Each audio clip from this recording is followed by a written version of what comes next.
Our next guest is a legend of the house music world. Not only has he had a string of high profile releases himself, but he's also remixed for Dizzy Rascal, Kanye West, The Prodigy, and Basement Jaxx. He's also a very skilled turntablist and technician, but more than anything, he's a great friend of everyone down here at Thick as Thieves. Doherty, how the hell are you? Great, thanks, mate. Lovely to see that big smiley face of yours again. Thick as Thieves crew. Thick as Thieves. Good. What's going on, man? Talk to me. Good, yeah. I mean, it's obviously an interesting time in the world right now for everybody. Mostly, just difficult, especially with the music industry. Without, it's kind of been like actually really good for me personally, something I needed. I was kind of so burnt out, it was unbelievable. Going into this in March, I was just about to go on like a 3-month tour around the world, and my wife newly pregnant, and the early stages of pregnancy, so she was just starting to feel the morning sickness stuff. So I was kind of terrified about going, as well as like completely burnt out. A little bit disillusioned with everything, just because that's what you get like when you completely got no energy left, and not ready to go on tour. And I needed, I was feeling like I was falling behind with my music and just my health and everything. So the reset button has actually been incredible for me this summer. It's been a completely different. I live in Ibiza, so as you can imagine, it's been a bit of a different Ibiza than that's ever been or will probably ever be again. Yeah. Empty beaches, no visitors, no distractions. So I've made like 3 albums worth of music, and my health and mental health is much better than it's ever been. I've just like spent so much time with the wife and the dogs. It's kind of like I'm going to struggle to go back to normal life again if there ever, if that ever comes normal again. But it's kind of like, obviously financially it's tough, but also it's expensive touring the world. It's not. You end up sometimes you come back with less money than you started because of the costs of touring and the life of extravagance you sometimes lead on the road just by seeing all your mates like you guys that I've not seen, and usually see you guys once a year, and all I want to do is hang out and do things and.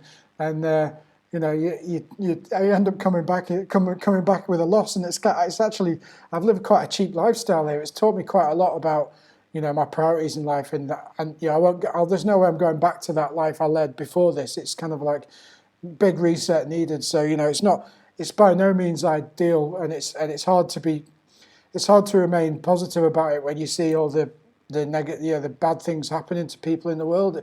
But from my perspective, for me, it's been kind of a reset I needed, but I want it to all be over as soon as possible for everyone else, because it's kind of hard to watch what's going on and not be affected by it really as well.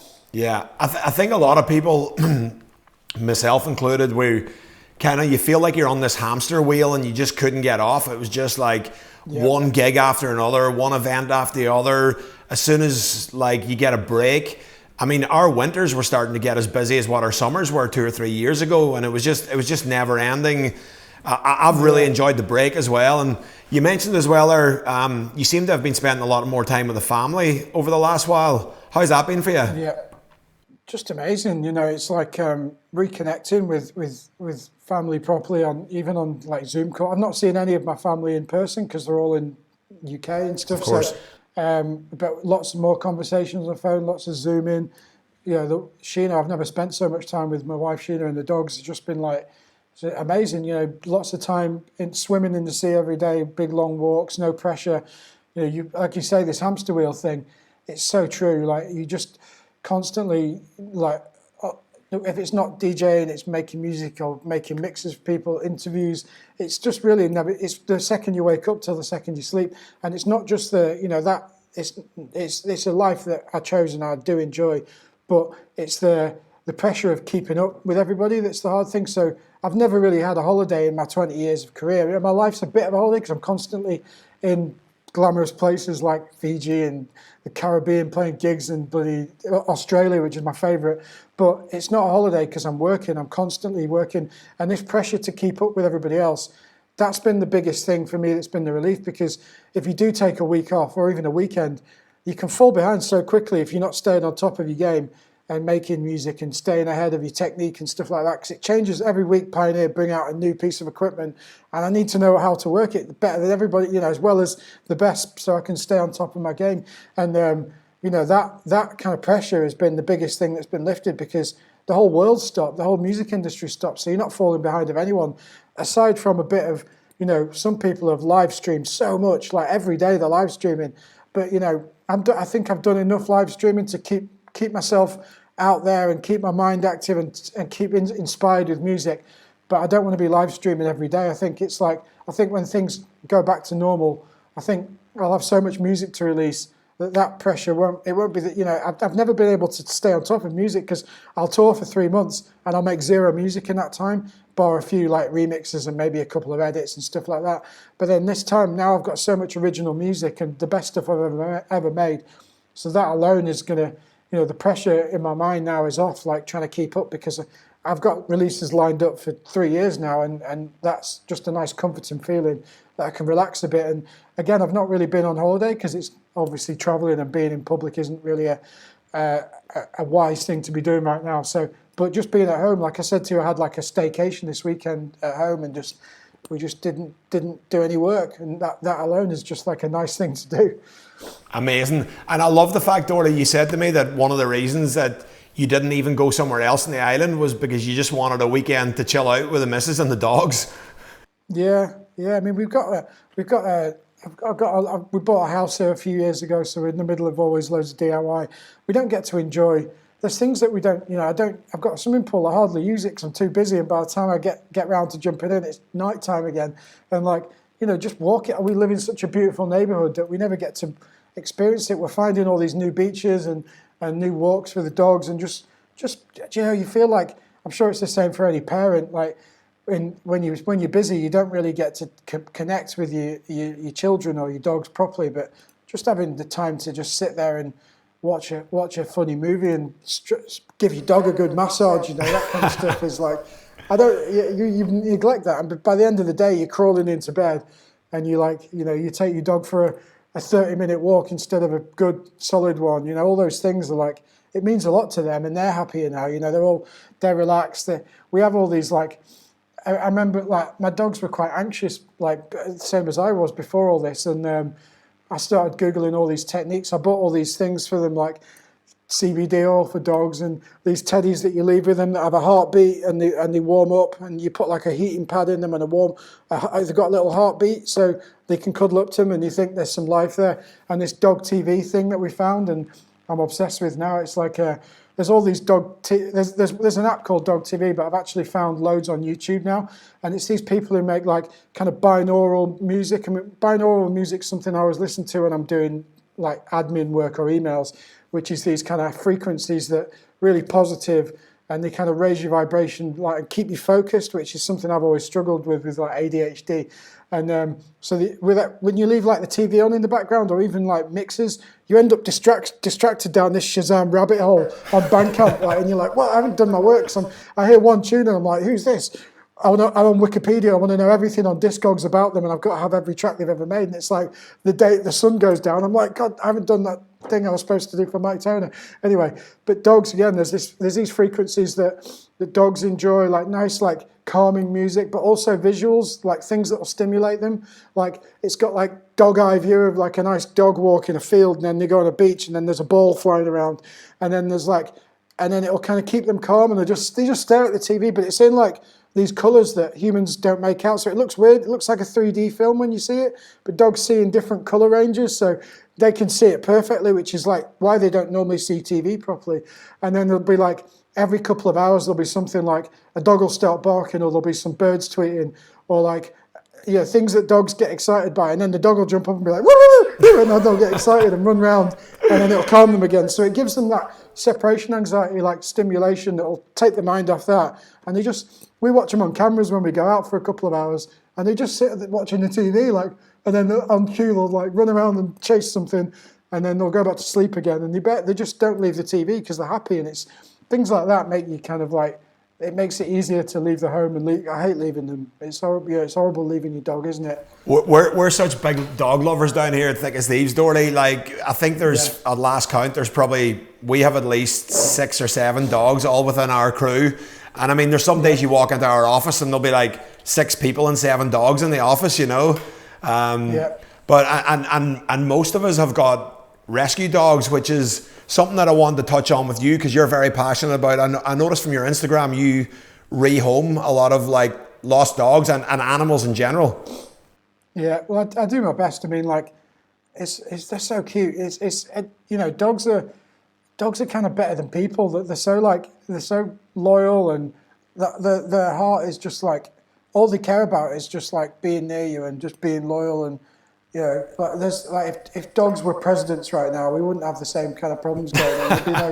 There'd be they're just kind of like, they're just. I feel they're so helpless that like I can't help myself. I mean, it's become a bit of a problem because I'm like, as I get older, I'm becoming more of like, I've realised I'm like what they call like an empath, and I take on other people's problems way too much, where it's like a problem where I'm not doing any of solving my own problems. And another reason I end up in these kind of like, I don't look after my own things because I'm too busy helping everything else. I've become, everything. I'm like kind of like, in as far as insects and stuff, I'll see a wasp drowning in the swimming pool, and I have to go and I have to stop whatever I'm doing, no matter how important, and save it. And then it'll usually sting me, and I won't learn my lesson. Even things like that are out to hurt me. I can't walk past and see like bugs in the swimming pool, like, because when I go and clean the pool in the morning, usually in the basket there's loads of insects or sometimes a lizard, and it's a horrible way to start your day. So if I can, even that little thing, if I can kind of save like a little bug in the pool and just take it out to a bush and release it, makes you feel amazing inside. And like it's like, as we found a kitten last week that was like stuck behind our boiler, and that consumed like 4 days of my life, like nursing it back to health and trying to find a home for it and all that kind of stuff. And I'm the same with, there's a dog shelter down there, and I can't drive past it without, I have to try and like find homes. Like I've done it my whole life really. We bought one dog about 15, 20 years ago, bought a dog, and then that's the only dog I've ever bought, because I realised like how many dogs are homeless and being put down as well. It's even worse than, there's obviously a big humanitarian crisis as well. But like, animals are getting put down because the shelters here have all got 300 in them. There's a really bad problem here, as there is most places, and they just get put down in their little eyes, and you see them, and I have to try my best to do it. So we've adopted dogs like ever since, wherever we can, trying not to get overrun and try and help them find new homes and stuff like that. And the dogs, they're the best things. They've got a different kind of, like my 2 dogs I've got at the moment. One of them is my wife Sheena's, who she bought from being young, 7 years old, and that was a purebred. And then we got another Chihuahua now that's Kuna, that is she was like found by a bin, and she's less than 2 years old, and she'd had a litter of puppies with a Podenco, which are huge, and just put back by the bins again. And it was like, she's the best thing that's ever happened to me. She's like the most loving, caring little dog that you've ever. She literally follows me around. She's here now. Give us a look. She's literally follows me around everywhere, just like so much love. Hey, Kuna, how are you doing? Because my friends in Australia. She just follows me around everywhere, and just like she's such a different. Like, all she cares about is just cuddles and just affection. And she just literally just doesn't mind being. You can do anything with her. She just trusts you implicitly. Like when you go on a walk, sometimes she's completely silent. She's called Kuna, which means ninja in Japanese, and she's completely silent. She just buries herself under things as close as she can to you. But then when you go on a walk, she gets kind of frightened that you're going to leave her, and if somebody comes near, she'll bark at them because she's like super protective now.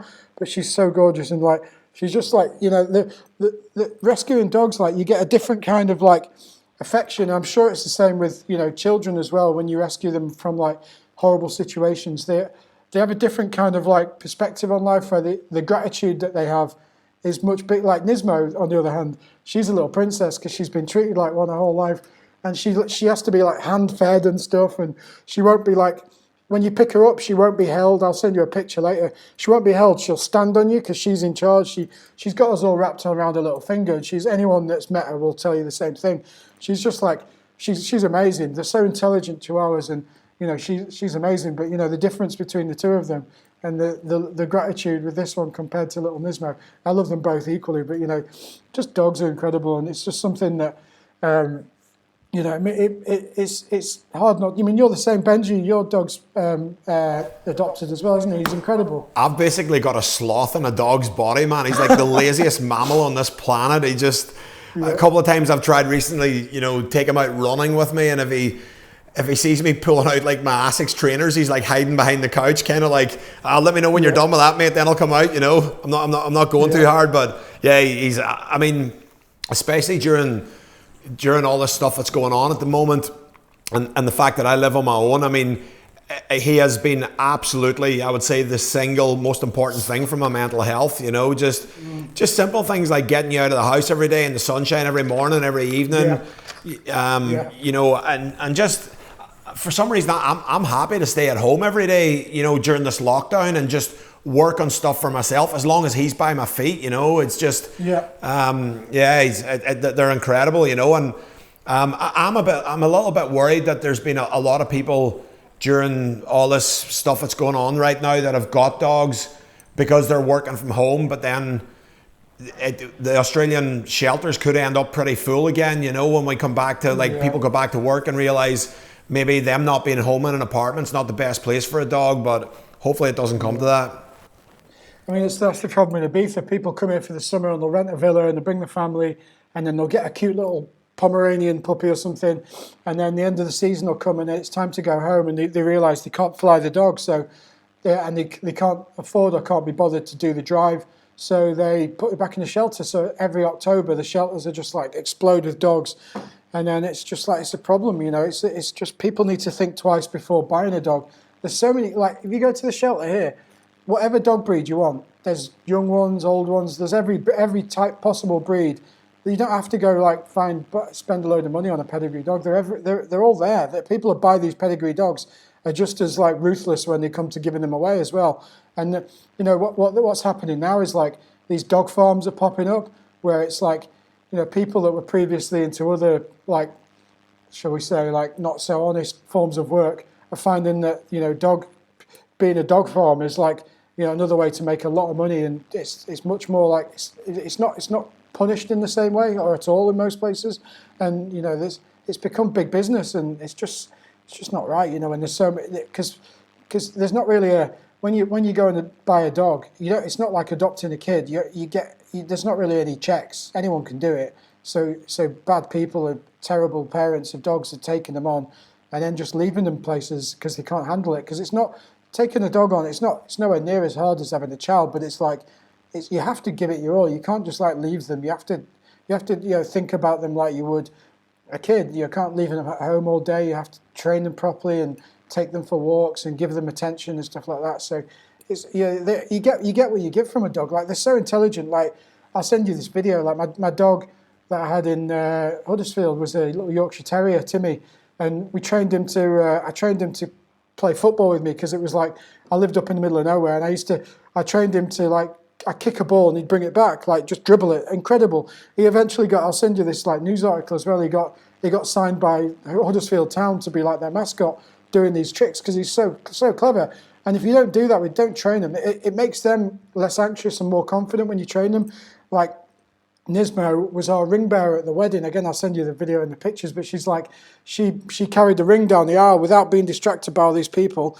On cue, just ran down the aisle with the ring for Sheena, and we took it off her, and then she sat in our arms while we got married. And they love it. They're so. I got, again, with the dog things, I got these little games that if you train them, it keeps them it makes them more confident in themselves, and it takes just like we do with meditation. The brain's a muscle, and if you don't exercise it, it doesn't thrive. So with dogs, you give it. I've got these little games that you can buy online where you hide treats in them, and you have to it's like assault courses, and you have to dig them out, and they can smell them and find them, and they're so good for them. And straight after that, they're exhausted, and they're because their brain's exhausted from it, just from a good long walk. So things like that. It's being a good dog parent, really. And Yeah, Of I mean, course. they're amazing. I could talk And about don't, dogs all day. My mates have all kind of nicknames for me, like Doctor Dolittle, the Poodle File, because I'm kind of like I told you before, my mates in LA bought me for my birthday one year.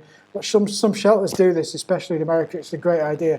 They get a load of the like cute puppies and cute dogs that they've got like ready for adoption, and you bring them to your house. You pay 200 or 300 euro, quid, whatever, and they bring a pen, and then they just bring like 20 or 30 dogs, like cute little dogs, and you just sit in this pen and they run all over your face and stuff. It's like my idea of like paradise, and then all your mates want to adopt them, and the donation goes to the shelter. The dogs get someone to play with for the day. There's like it's just everybody wins from it really, and usually 2 or 3 people end up like adopting them. It's just like an adoption drive, but it's like things like that. It's like I don't know. I'm a sucker for dogs. and are these shelters that do this, are they all puppies that were abandoned anyway? Yeah, or like, quite often they'll take in dogs and they'll be pregnant already, and that's why they've been given up, because they're like, people are like, oh God, this dog's got 7 puppies in him. So they give birth, and then usually like responsible shelters will castrate or De-sex. Yeah, what's the word for the De-sex. female?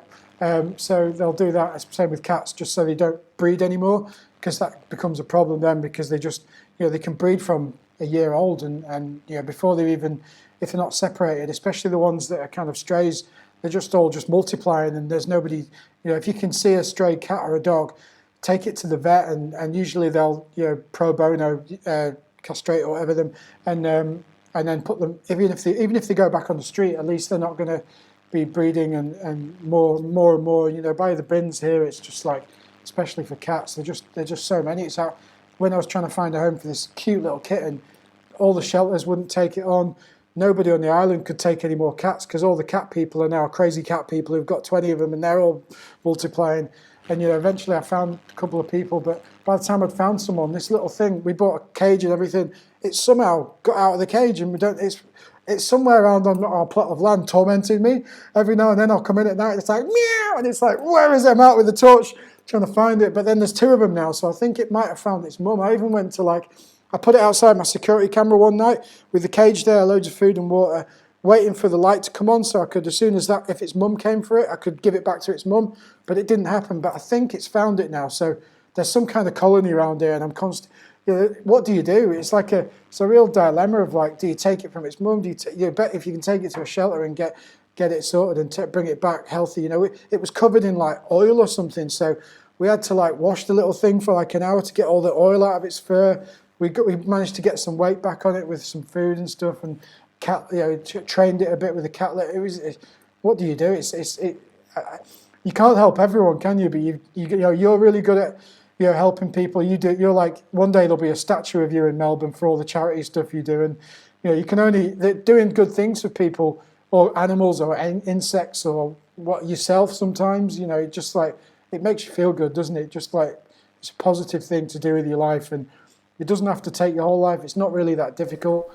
It's just a good whatever you can do to help. In especially the way the world is now, these things only get worse, and it's just every little helps, doesn't it? If you can change one life, like what we've done for Kuna, she'd be by a bin, or probably the way she is. We have to walk her on a lead. She runs at cars, and I think that's because she's protecting us. But I don't know how she survived on the roads, and she's just like, it's crazy, But now we've given her the amazing life, and she's so happy. And if you can do that for kids or animals or whatever, it's a good thing to do, isn't it? Yeah, that's awesome, mate. And Dorley, something that you and I have spoken about before, and it's in the same vein, obviously, I think, with you being a bit of an empath. You said something to me very powerful one time that stuck with me.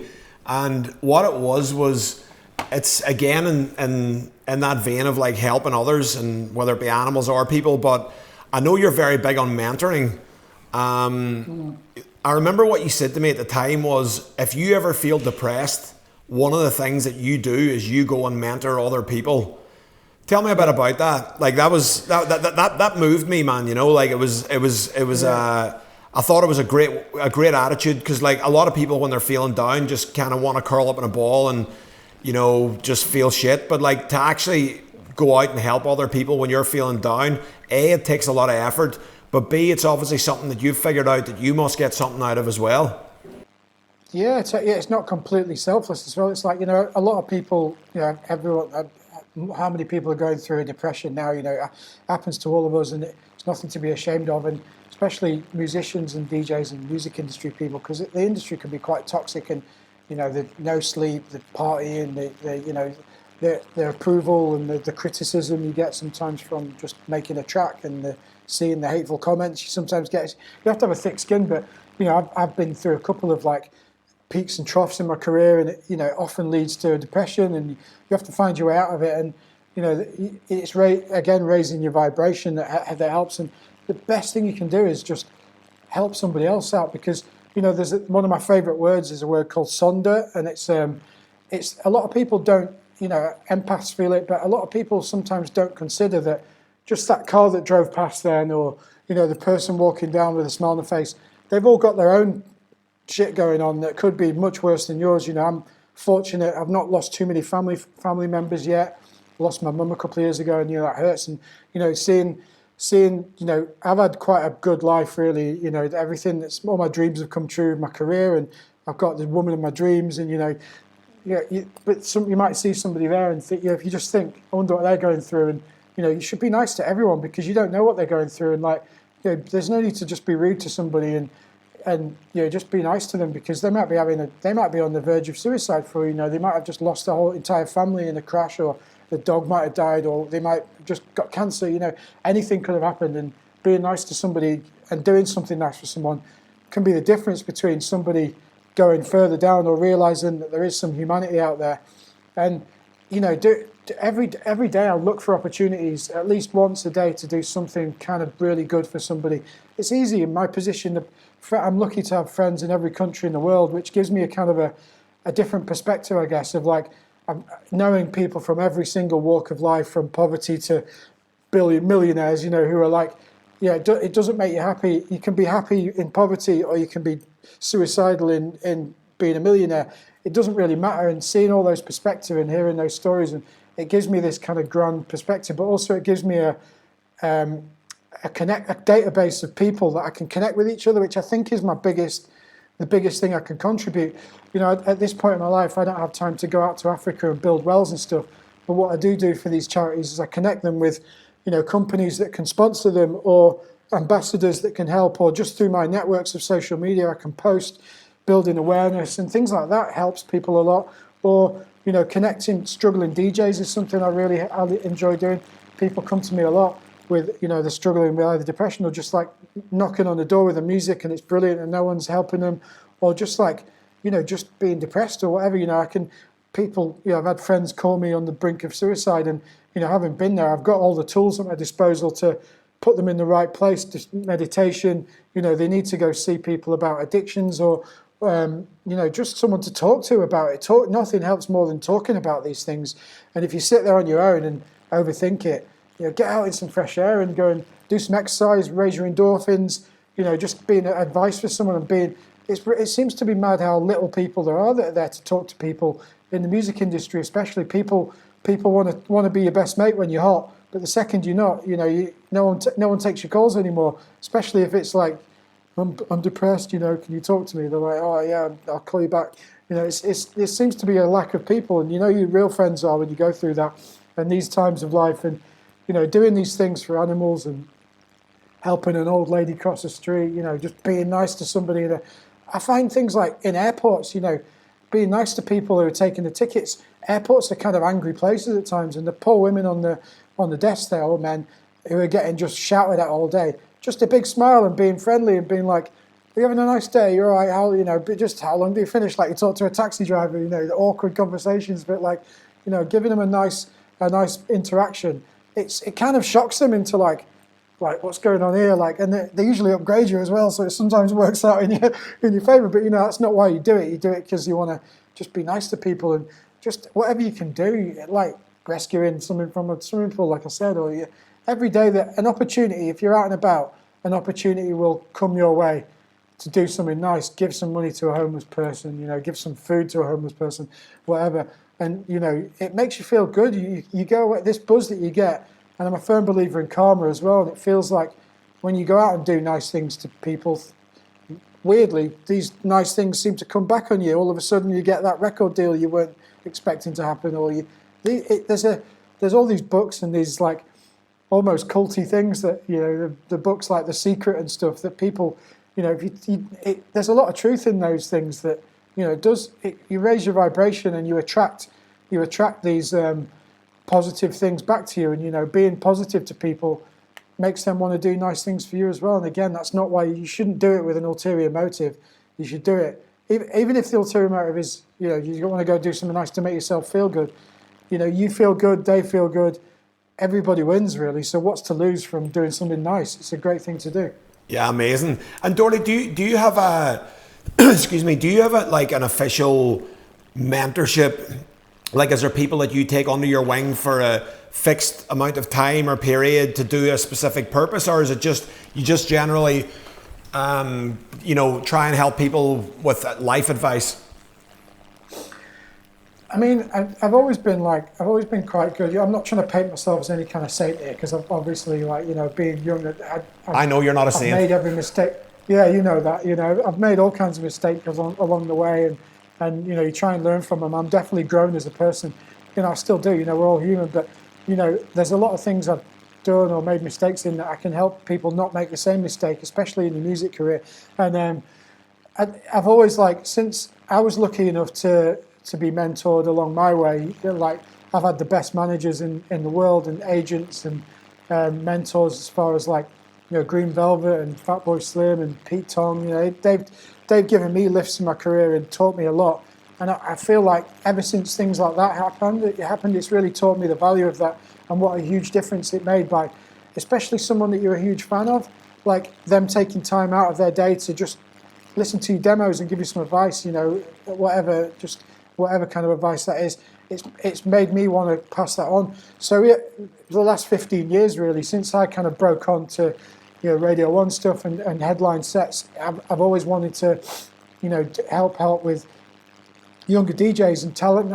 It's always affected me going around the world and seeing these amazing DJs with no career, and they're better than me and they're better producers, and they're not getting a break. And it's easy for me to just they'll be sending their records to these labels and no one's listening to them because it's not their fault. DJs aren't. We get 3,000 promos a day. You can't physically listen to all them. And sometimes it's just their name's wrong and it just doesn't sound right, so you don't listen to it. So I'll help them, change your DJ name, put a bit more effort into your presentation of your music and your artwork, and that's not quite right. I'll end up A&Ring and sometimes helping them produce a track, present it right.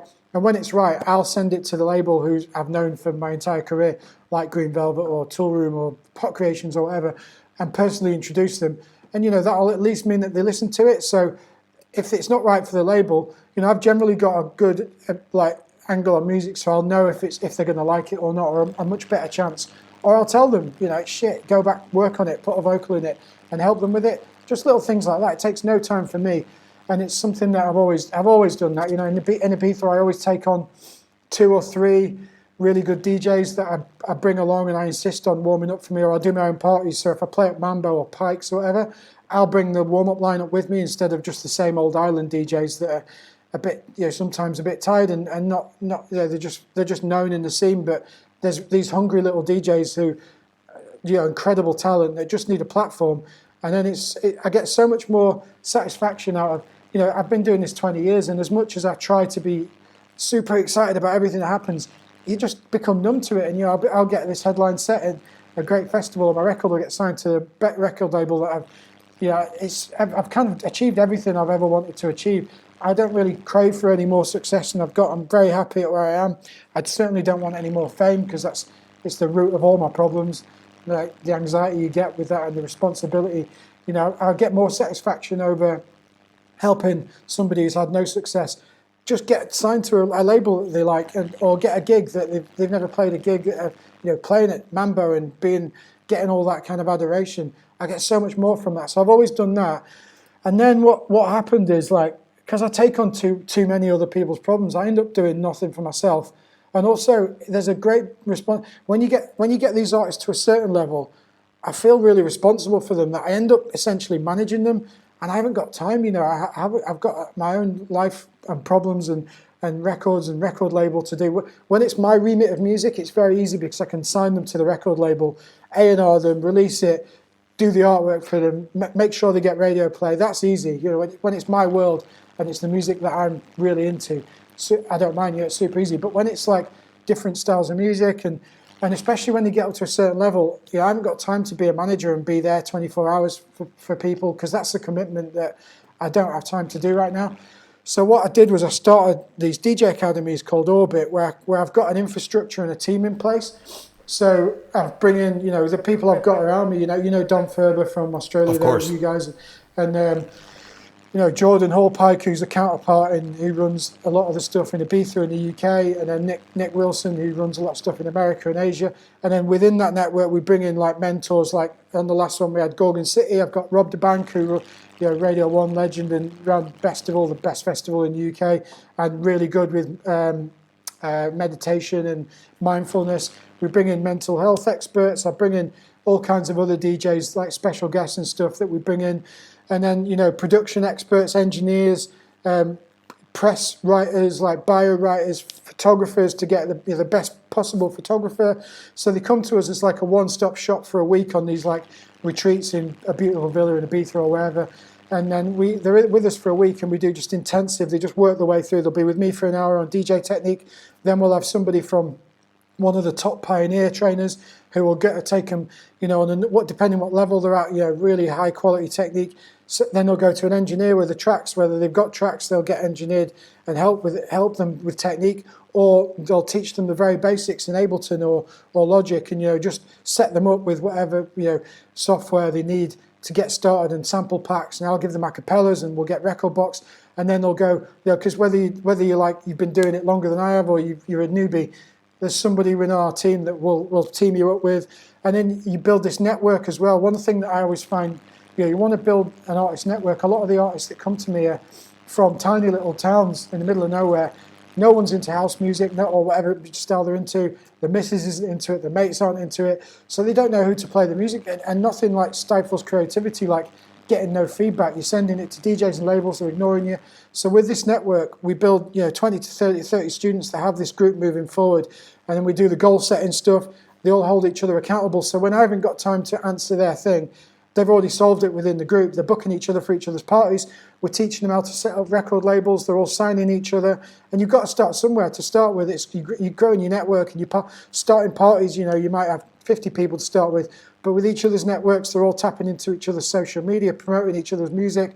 And the network's the most valuable thing. And we're there to guide them and be there for the bigger picture stuff. But the day-to-day stuff, once they've got the profile, the press shot, the name's right, they look right, the music's good, they're on the way to it, they can then help each other out. And then we have a support network that's there. You know, so instead of it being all scattered and like, there was a point where it was driving me mad because I have 3 Facebook profiles, Instagram, you know, WhatsApp, phone calls, emails, just constantly barraging me with like, help. And it got to the point where I just couldn't get anything done on my own, because I was seeing these people and I was like, well, that's easy. I'll just do that. And by the time I've spent 3 days on it, and I've missed all my own deadlines. So I did Orbit as a way to kind of organize my time better, get everyone together in one thing where I can help them exponentially more, because it's not just me, it's a team of worldwide experts that can help connect them, and we get so much more out of it. And the ones we're getting so many success stories from it, and then after that they can come to me and we'll do Zoom calls, and not just with me. Sometimes I'm not the right person. Sometimes when it's like advanced studio technique or mental health stuff, you know, especially with mental health, if someone comes to me and it's serious, there's a lot of responsibility there. I want to pass them on to somebody who is trained to the highest level with that, because, you know, one wrong conversation, if I'm not feeling good that day and I don't give the right advice, it could, you know, you want to make sure somebody's super trained on that in the same way as everything, you know, so I can introduce them to the right people, and it's just better time management for me and them. And again, you know, I want to help everybody, but there's a limited time where I've got, you know, I don't spend enough time with my wife and stuff because I'm spending too much time helping everyone else. So the academy's been the most amazing thing, and now I've got a kind of I've got almost 100 students now through my academy or my private, you know, mentoring stuff, and and just the people I've kind of worked with along the way who I've just found in clubs. And there'll be loads of people I've met in Australia there that will tell you, like Taya, and loads of people who are along the way. Even Dom, who's now one of our mentors, I met him on Holy Ship like 15 years ago, and kind of at the early stages of his parties, and kind of helped him with finding some artists, and helping give him advice with his parties. And he's grown into a company there, and I help with his lineups, and I try to help everybody, whether they're promoters or agents, or connecting them with people, because it makes you feel good, and it helps people like you who like, you do so much for other people. If there's things that I can do to help you, I always try my best to do your charity stuff or this kind of stuff, because it's so, what you do for everyone is way beyond what I do, and the stuff you've done for charities and the eye charity and stuff, like the money you've made for that charity, it's unbelievable. I can only dream of being able to make that kind of a contribution, and it takes a lot of time up, doesn't it? And it's so worth it. Yeah, look, Doherty, it's so worth it, and it's not like, I'm in a very privileged position. I'm able to put time into that kind of stuff, and a lot of times, when you see us presenting a check to the foundation or whatever, like, I'm up there taking the credit for it, but like it's my team that are doing it as well, it's not just me. So but yeah, look, it is definitely very rewarding being able to give back. Doherty, it sounds like your academy's been super efficient in bringing all these resources and people together, and it sounds like a great point for someone who needs help. What advice would you give to someone who's looking to approach someone else with a view to mentoring them? You'll notice the people in the industry in any walk of life who enjoy helping people, and you'll see that like on social media and stuff. I guess they're the ones to approach, but don't be scared of approaching anybody. They can always ignore you or say no, and some people enjoy it more than others. But that we do a lot of like initiatives with our academy and my label to help. It's because some people haven't got the same resources. Some people have a bit more money and can afford to pay to come on a retreat. Some people can't, and some people need it more than others. So we do these scholarship things that we advertise quite a lot, which for every retreat we do like one free place, or sometimes two, where we do like a scholarship where you apply and you send us some music, tell us about yourself, what you've been through. Sometimes it's like life stuff that's just walloped you, and you need help, and it's something like this can change your life. So we always, look for those opportunities to help people that wouldn't normally be able to come and do these things. We do, I'm constantly looking for demos from a record label.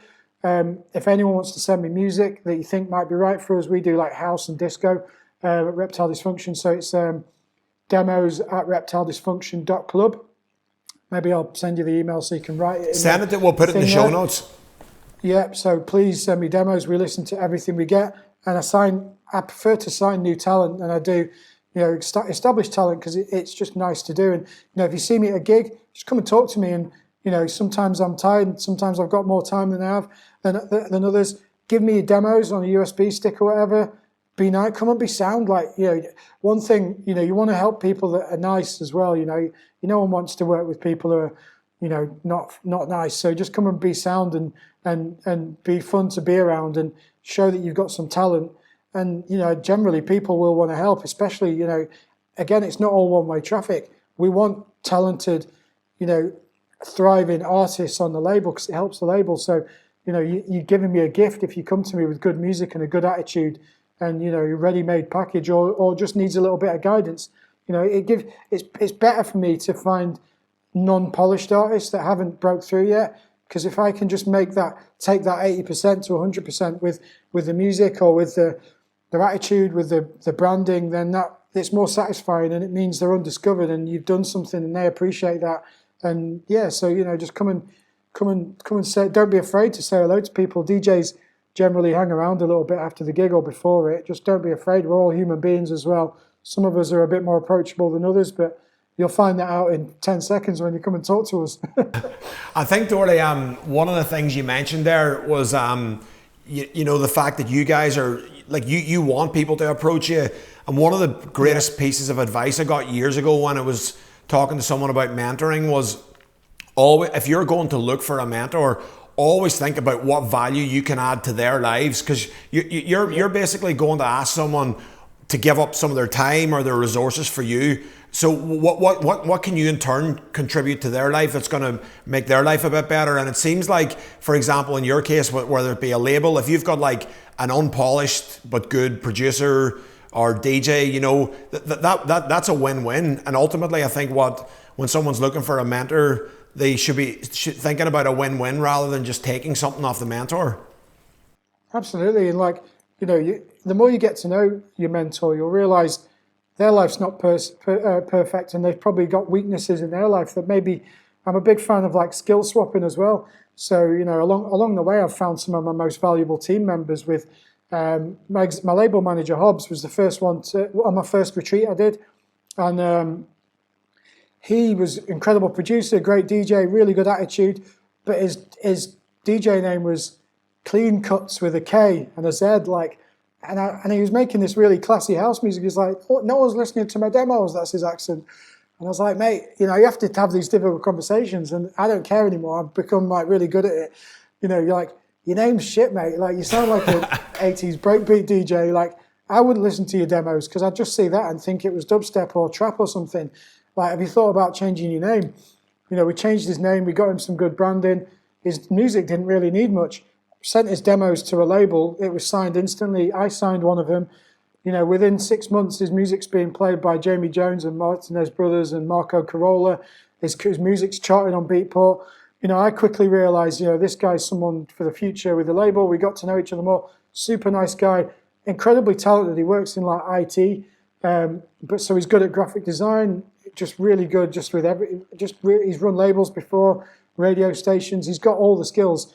So he realised with the label, you know, having done a release with us, what the weaknesses were, and he started going, have you thought about this? And have you thought about this? And, you know, maybe I'll do the artwork for you, you know, I'll do it for free because you're paying too much for that.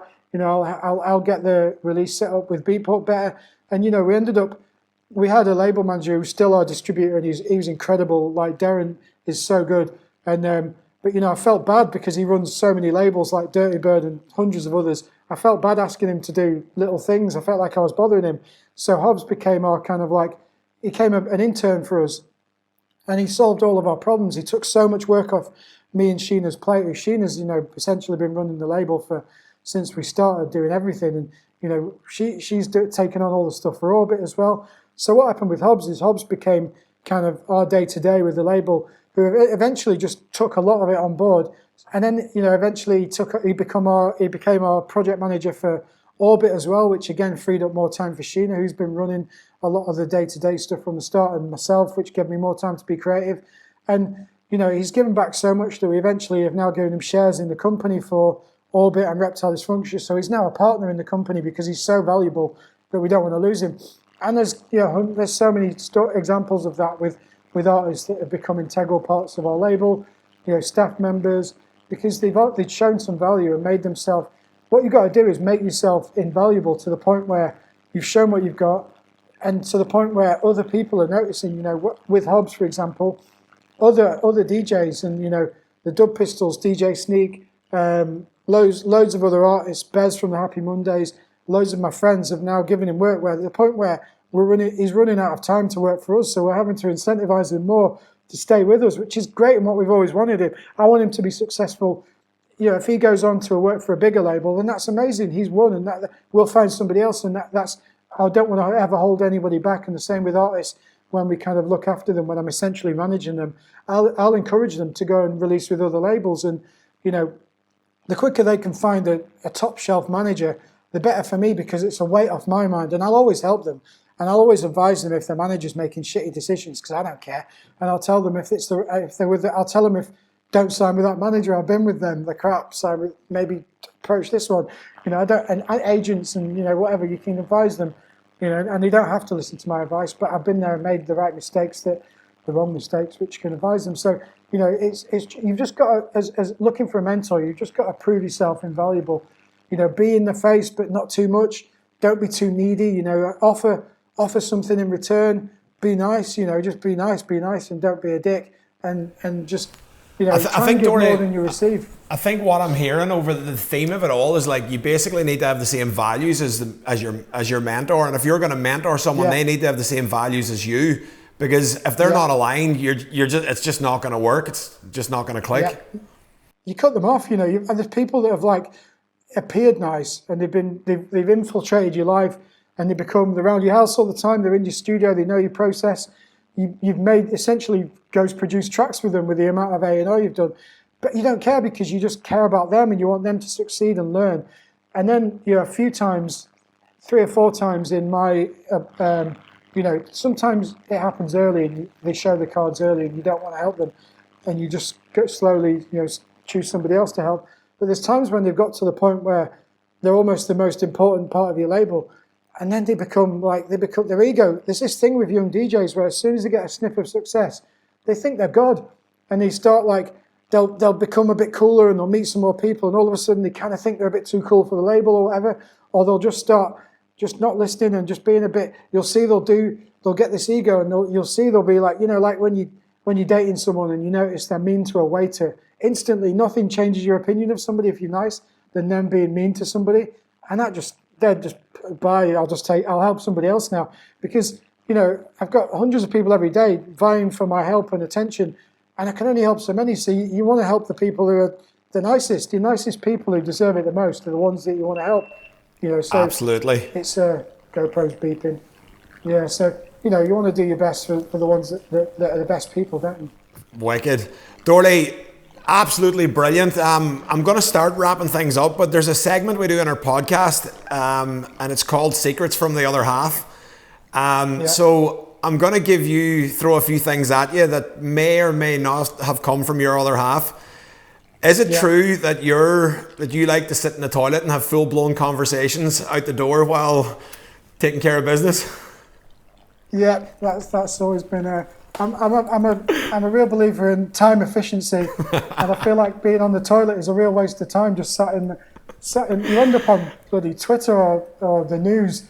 And that's not a good use of time. So if I'm having an important conversation, I feel like if you can just be just out of sight and just do a courtesy flush every now and then what's the harm in continuing a conversation?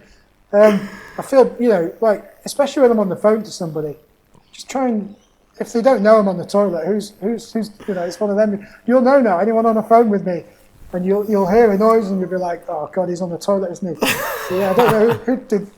Sheena probably told you that. And the other secret we got from your other half was that, and I'm actually testament to this, that you're obsessed with matchmaking people. You've actually got a Google spreadsheet at home with all your single mates on it, and you look at their characters and you try and line them up. And I actually, for our listeners out there, I got a call from Dorley last week saying, hey Mike, I know you're single, and we've got this amazing friend in London she's single. We should set up a Zoom. And I was going like, well, is she coming to Australia? And you're like, oh, I don't know, but we should set up a Zoom anyway. And I was like, Dorley, she's on the other side of the world, man. Maybe just try and narrow it down a little bit further.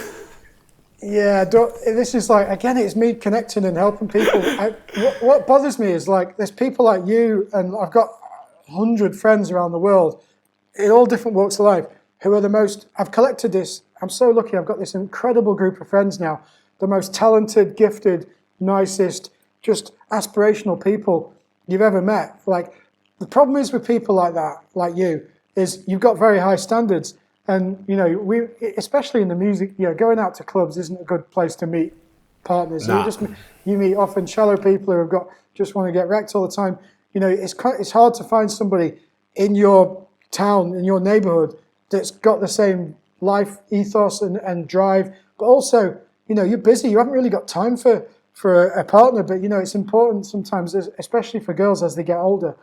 It really bothers me. So, I called you the other day because there's this girl, I won't say her name because she might be watching it. Well, I think we might have you guys would be the best couple. And I know you. By the way, everyone, Mike Toner is single. He is probably the most eligible bachelor you've ever. He's the most amazing man, and he will make a great dad and partner. And at some point, when he stops being so busy, now's a good time because he's not very busy. So if you live nearby and you can get around the quarantine thing, then people are going to think I paid you to say this shit, man. But you know, like I've got loads of friends, and I have got a spreadsheet that boys and girls, and you know, what they're into, what sexual orientation, and you know, interests. You know, where you know, even like where they are in their life. Some people are, you know, going through something and they're not quite ready. Some people are just ready and they're desperate for kids, or some people are kind of like they're going off the rails a bit and they need a partner quick before it goes. Because I've been there as well. You know, when you're single, it's not always, especially as a DJ, it's not good. It's not good. You don't go to bed. You end up chasing around at after parties. You need a reason to go home, and like a good.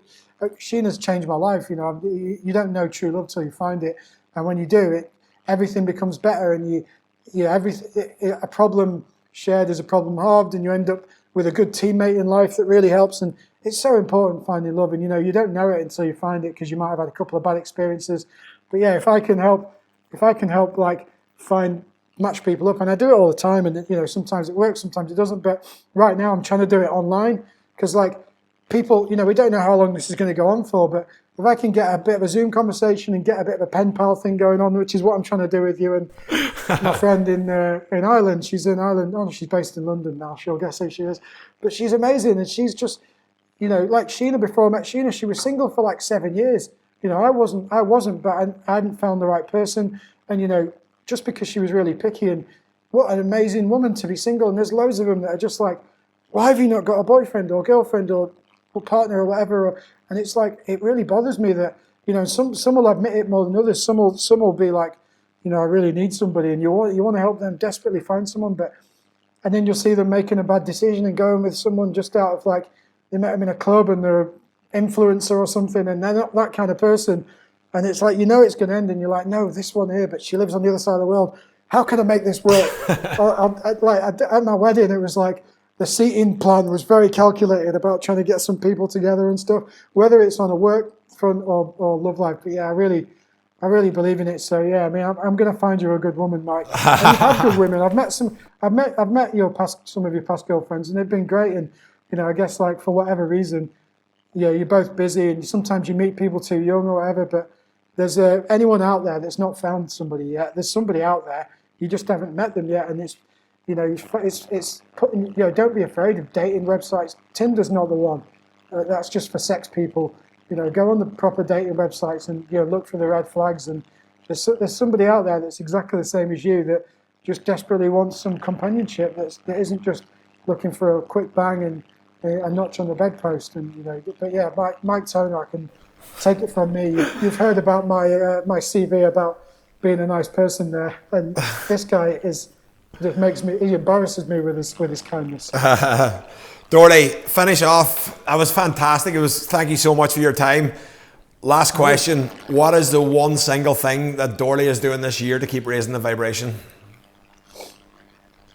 I mean, does it have to be one thing? Like I feel like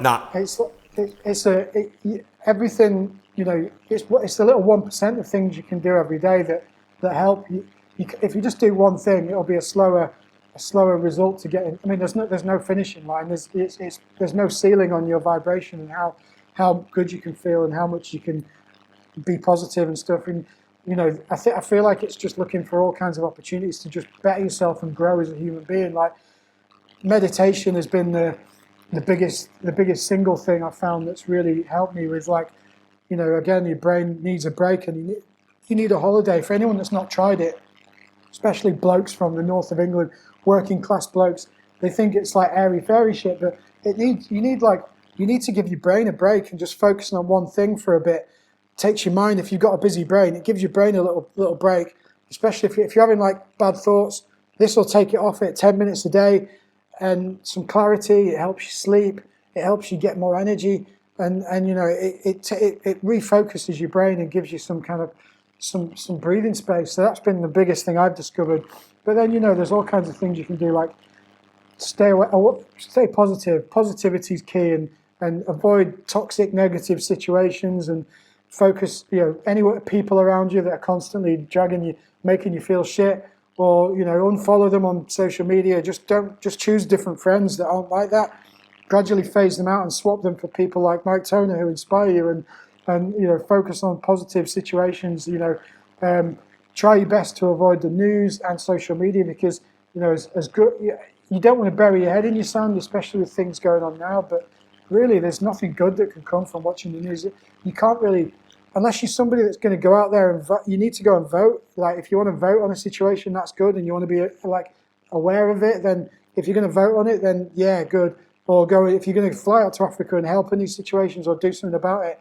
You need to, consolidate your amount of time a day, put in these negative things. If you're on the news and social media all day, it's just going to make you feel shit. But if you can narrow that time down to just getting the highlights and what you need to know, post what you need to post, and then just get the hell out of there. That's really worked for me. And I have my relapses, and I end up on there, and it straight away that you start feeling. You go on the news and everything, doom and gloom is what sells. So that's mostly what it is. You don't really get many positive news outlets. Having said that, I've managed to find a few that I follow, and I've switched my news feed for like positive news, and it's nowhere near as interesting, but makes you feel better than looking at all the bad things. So, daily acts of kindness, doing positive things for people. I'm vegan, obviously, with all you've heard. I don't like to go on about it because everyone has to make their own choice, but that makes me feel good. I'm putting good things in my body. I'm getting more out of it. My body's in better condition. My brain's in better condition because I'm feeding it the right things. And I don't feel bad about murdering anything. But again, I'm not preaching because that's my decision. Everyone's got on their own journey, and it's my education and the things I've seen along the way that made me do that. So that helps. Being kind to yourself as well. Trying not to, and this is the thing I'm really not very good at. But you just got to try not to beat yourself up about whether it's things you've done in the past or things, if you do make a mistake in the daytime, don't just dwell on it. Don't, if you don't do as much work, especially in this situation we're in now, sometimes you just got to lay around and be a slob and, not do much, watch your movies. Don't beat yourself up that you didn't make a track that day or achieve move yourself forward. And sometimes you just don't move forward that day, and you just got to forgive yourself and forgiving other people as well, not dwelling on somebody, toxic things that someone's done something crap, or you just got to forgive it and just move on. Because if you dwell again, sometimes in my past I've dwelled on things too much, and all it is just a crap way to live. If you just got these negative thoughts in your mind, if you can try and move past it and swap it for something positive, then you move on. And all of this has made me the most productive Dawley I've ever been, and making so much music. And I still have my dark thoughts and moments and shitty days where I do something, and Sheena's much better than me, and she'll, it's acknowledging it. Meditation teaches you to acknowledge these bad feelings, acknowledge it's there, it happens to all of us, put it aside and move along. And Sheena's my guru on that. I'll be having a conversation and she'll like, stop talking about that, let's talk about this. And it's like, sorry, yeah, okay. Sometimes I'll just keep nagging about it. And some days you have better days than others, but if you do all these things, it'll help. Your vibration will go up, and you just got to try and stick to all of them. There's loads of things. I'm sure you're going to get some great advice. The caliber of guests you've got on this podcast are some of the most amazing people I've ever met, and you're going to. Dawley, it's all just people who I've genuinely had a really amazing connection with. Most of the guests coming up, and it's all people that are, like what we discussed with the mentorship. I've people I feel I've got the same value system as, people who think, people who are nice. Like there'll be nobody coming on here who's not a nice person. That's a ground rule. But on that note, Dawley, look, I just want to say thanks so much for your time today. It's been very insightful. I love hearing how enthusiastic you are about dogs, and also your willingness to help other people. I think it's something that we definitely share a common theme, and I can't wait to see you, give you a hug, go for some food. Yeah. God knows when that'll be, but hopefully it'll be sooner rather than later. Yeah, same. And everyone at Thieves, and it's no secret that Australia is my favourite place to play. I love everyone, especially in Melbourne at Revolver and stuff. It's the best. You guys have got it so lucky there. You've got the best scene in the world, and don't ever take that for granted, because we all love coming there. And it really hurt this year not being able to come. I feel like a big chunk of my life's gone, and a lot of my friends there. So I know you guys are going through a bit of a rough one at the moment. We're all going through it. Try and stay positive, and I can't wait to see you all again. Take it easy, Dawley. Thanks so much, bro. Peace out. See you later. Take care.